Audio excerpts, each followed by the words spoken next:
Hey everybody, it's Greg Rice here at Nexus Property Management, and a question I get all the time is, should I put my apartment on Airbnb or should I rent it to a regular tenant for a year-long lease?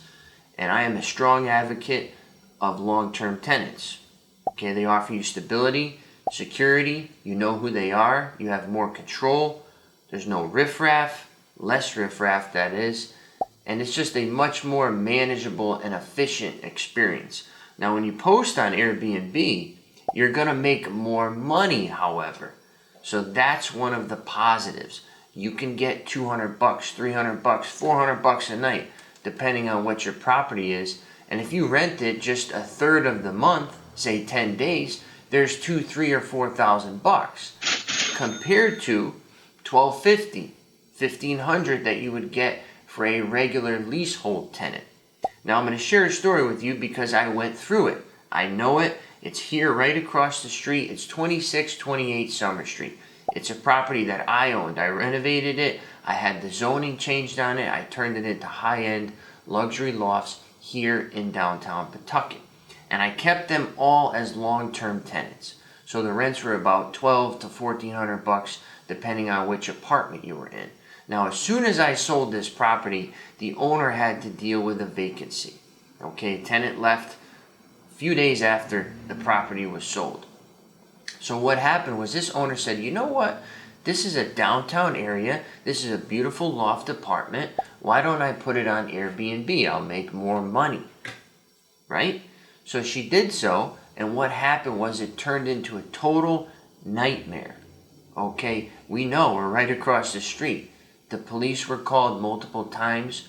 We witnessed domestic disputes, windows being broken, unsupervised children, unsupervised pets, parties, late night music, and we would get the tenants, the other regular leasehold tenants, coming to our office saying, Nexus, please help. This apartment below me is Airbnb and it's crazy. You never know what's happening down there. There's noise at all hours. There's drug use. There's prostitution. There's violence. And we said, I'm sorry, but we no longer manage it. So I'm telling you and sharing this experience to let you know that as soon as you change it, as soon as it goes from a regular leasehold property to an Airbnb rental, you never know what's going to happen. We had this property under our management for 5 years. And trust me, we had issues. Certainly did. But we were able to nip them in the bud. We never dealt with the police. We never had other tenants wanting to move out. Okay, you have more control over the tenants and the property when they're leasehold.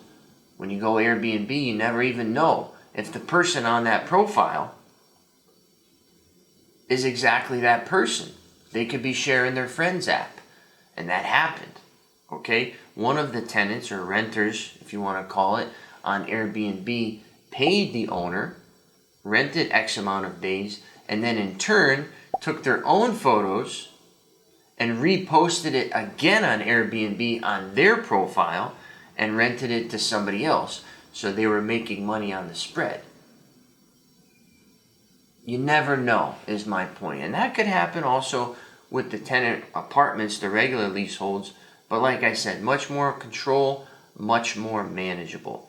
So if you have any feedback, any questions, feel free to let me know. Once again, Greg Rice from Nexus Property Management. Your property, your Airbnb, your whatever, managed.